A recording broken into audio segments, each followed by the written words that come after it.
You're watching the Eternal Tournament Series. And we are back for the semifinals. I almost went back in time to the semifinals of this top 8 bracket for the ETS weekly. We've got a Lunix on Film Control versus Child Roland on Elysian. We're going to do a quick breakdown of this and then get to the action. Right, Mark? Yes, and by quick, we've seen both of these decks, a Lunix on the Film Control. This was the version of Film Control that had the Singleton Swindle in it. 3 Vara's Favor, still trying to do the loops with the Champion of the Cunnings, the Withering Witch is the Black Sky Harbinger. We all know it. We love it. It's Film Control. On the other side, we've got Child Roland on Elysian Midrange. Again, we just saw him. Not a lot to say about this, so I mean, like, do you want to add? Like, I mean, it's Elysian Midrange and Film Control. So I think we could probably go ahead and get the guys started. Yeah. Yeah, we'll give them the go ahead and let them know they're good to resolve their mulligans. And they did. Lunix opens up with a film banner here as over to Child Roland, who finds an initiate of Sands off the top and gets to accelerate their game plan. Yeah, this will be pretty good. Being able to go. Ooh. Oh, I like the Annihilate. Yeah. Oh, yeah. It's a bold move by a Lunix. I can't say I disagree with it, though. You've got a plan for your next few turns with a Bloodcaster, Steward of the Past, Champion of Cunning. You're not going to have an opportunity to hold that Annihilate, and hopefully by the time you have something to kill, you'll find something else to kill. Yeah, and Child Roland playing this Friendly Wisp coming down on turn 2 could be a little risky, right? Opens it up to a Vara's Favor. But I do like the fact that it gives a point of damage in, and if you rip a False Prince off the top, you're going to get those 2 cards to draw. So yeah, I think the upside is worth the risk. Correct. And here we go, just curve out City on both ends. Steward of the Past coming down, but Roland doesn't actually have that good of a option on 4 here. It's just Amber Acolyte shows up. And boy, this board is ripe for the taking for Black Sky Harbinger, but Lunix doesn't have 6 power just yet. Can't break the game rules that hard. Instead gets to get a Champion of Cunning with 5 Shadow up. Wow. On turn 5. That is good beats right there. Good beats, but Surso's going to come down and try and put a stop to these shenanigans while also drawing Child Roland 2 cards, including a Permafrost. So, wow. While Lunix has a bigger board, Surso sometimes can be the great equalizer. Yes. But Harbinger is going to take over in the skies until Carnosaur swings back and puts a stop to that. Yeah. So this will be... Ooh. But in the meantime, Lunix's board is building up fast. Surso can only block 1 unit, and at 17, the clock is faster than you think. Yeah, so what do you... I kind of like playing Predatory Carnosaur... Yeah, to kill the Champion, kind of. Okay. No, Roland goes with the Permafrost to sure body down here because False Prince being a 5/5 means it trades with all of these units. And as we were just talking about, the clock is short on Roland here. Oh, Backlash is a nice draw, but if you play Carnosaur, you can't hold up Backlash.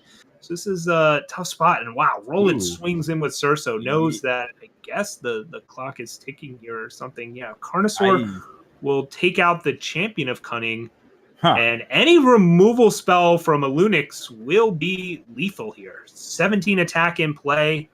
I don't... This is a risky move by Roland, but pays off as Lunix doesn't have anything, and just ace spaces into this False Prince. So, all right, Roland's in an okay spot. Okay, Friendly Wisp. No power 5 or greater, though. And a Lunix found a Permafrost, which is a removal spell you can't Backlash. Oh, wow. We'll be able to chump block with this Wisp if they want. I don't think you want to... Well, never mind with that Lightning Storm coming out. Yeah, you're trying to get lethal here. Oh, and you drew a Withering Witch. Yeah, so, okay. That makes it pretty easy, no-brainer decision. Withering Witch on the top makes it real easy. Trial Roland top decks and Zeet Initiation will scoop it up here. Yeah, I was hoping for that Vara's Favor off the top. Yeah, Forest Favor would have been cool too for the lethal. But yeah, Withering Witch not too bad there either. So Bloodcaster, finding what you need, getting the job done. Those buffs from Champion of Cunning on turn 5, man. When you have 5 Shadow on 5 for Champion of Cunning, you're gonna do some dirty stuff. Oh yeah. So again, this is best of 5, no sideboards. We're getting back here as Lunex is up 1-0 over Child Roll. And I would like to shout out how good how well that early Annihilate ended up paying off. Oh, for sure. Yeah, I think that's probably the correct line 90% of the time. Mm-hmm. Yeah, based on what was in their hand, like in Lunex's hand, you're currently going to use this Annihilate for quite some time. I really like just going on the curve out beatdown plan, and it worked out well. Here, speaking of curve outs, Child Roland's got a False Prince if they want it, or a Dawnwalker if they want it, or an Amber Acolyte. And they go with Dawnwalker. Interesting.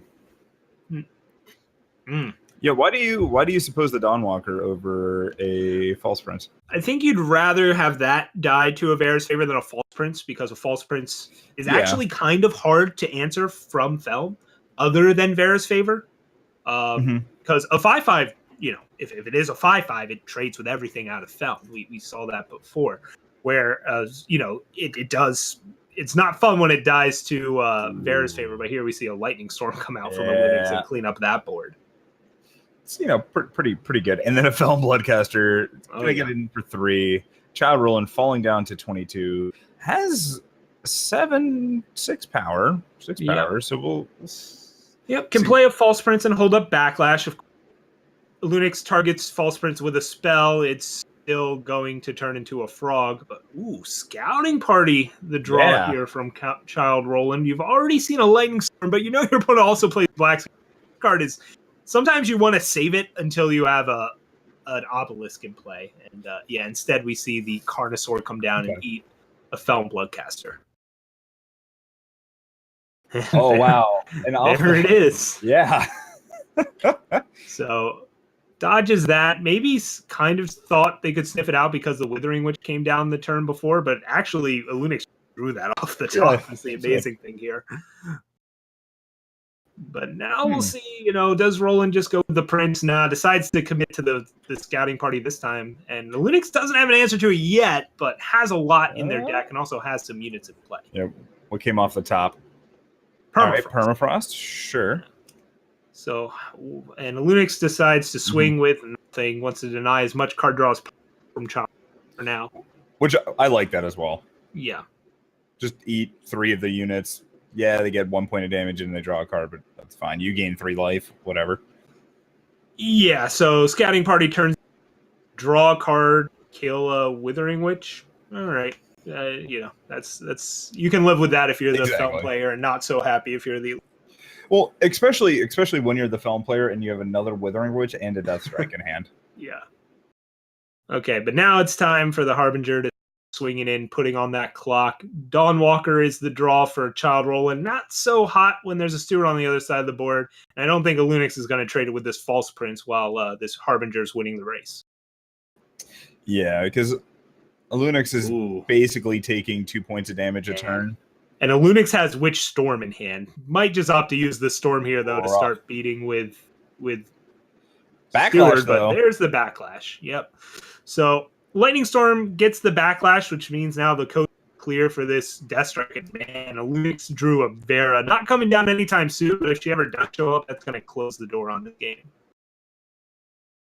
Yeah, because we have the Withering Witch and the Felm Bloodcaster that are in the yard to be able to bring those back right away.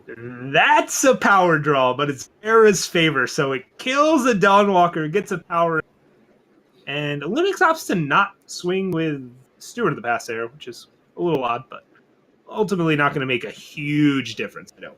No, and and thanks to that Steward of the Past, that Dawnwalker not coming back as it gets silenced entering the yard. Yeah. And Wisdom is the draw for this turn for a Lunix, which turns into a couple more draws.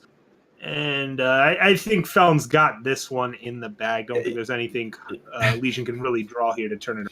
You beat me to it, I was going to say. I don't want to call it early, but I think Child Roland might be packing things up. Yeah, Child Roland did draw quite a bit of power to this. But ultimately, it was just Felm having all the right answers. Lead for this match. All right, sideboard time. Congratulations to Lunix.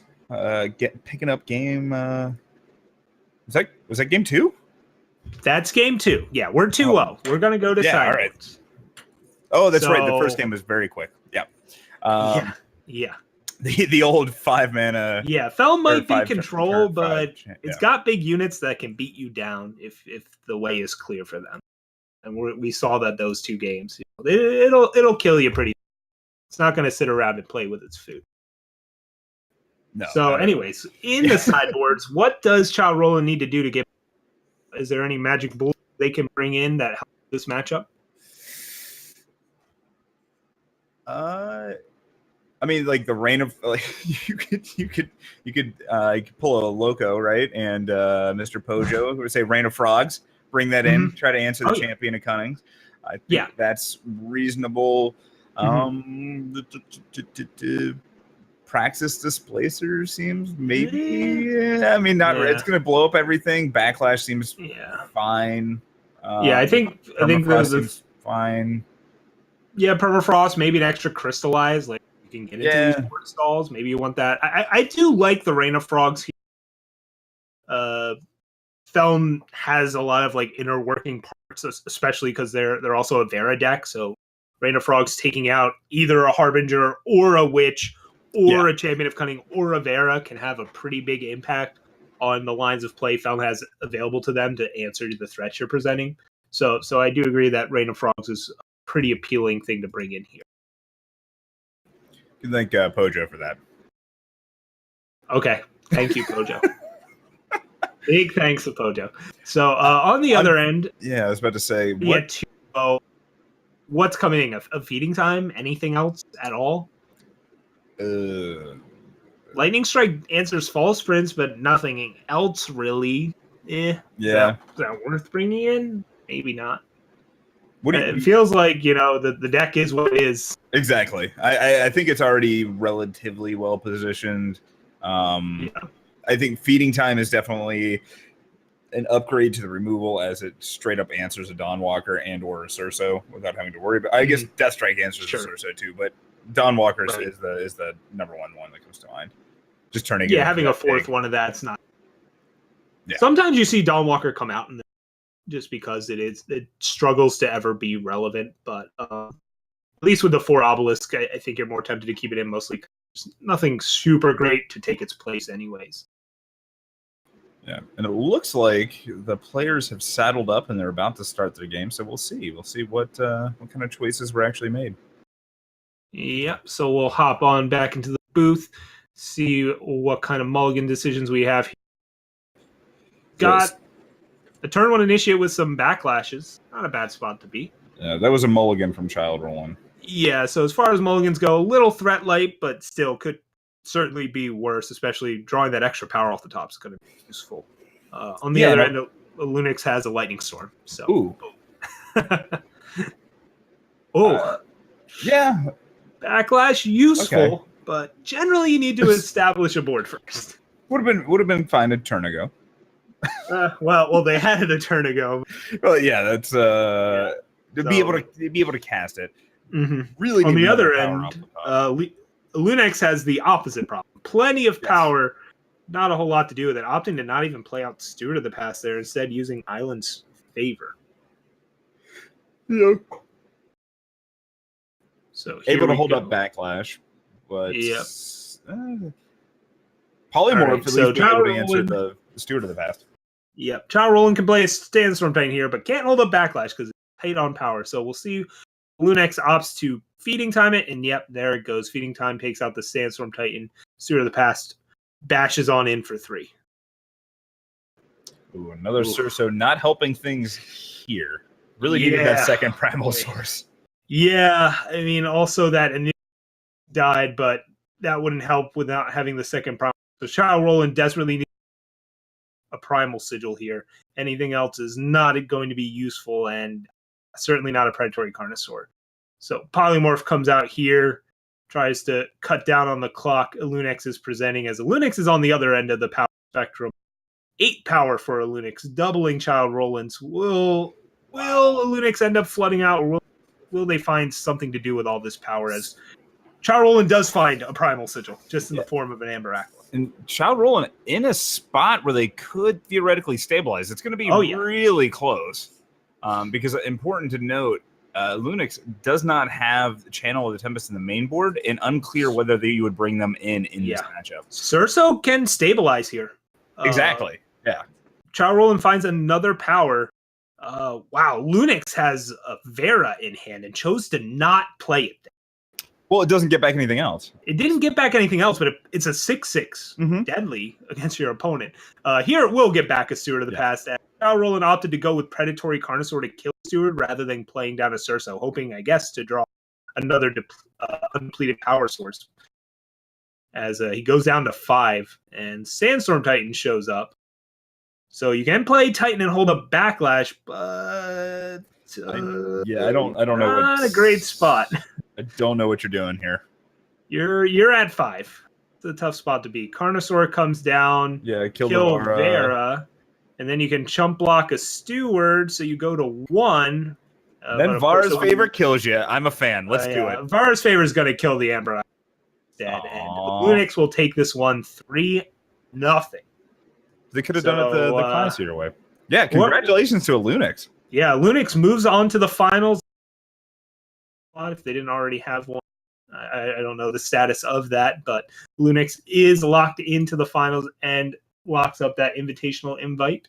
But congrats to Child Roland as well, making it to the top 4. Oh yeah, and I would say that Chalice matchup, but guess what? Chalice won 3-0. Wow. Chalice takes it over Grimfan 3-0. We're all ready to go to the finals. Oh, wow. I did not expect that. I really thought the Grimfan's deck, with all of the charge units and, this some amount of flyers, would actually be able to do something there. Wow. Okay. Yeah, so not only did both matches 3-0, but pretty quick 3-0s from both decks. So that is our finals. Kamado on Chalice versus Luna on Thumb Control. So lots of card draw going to be coming our way in just a few moments.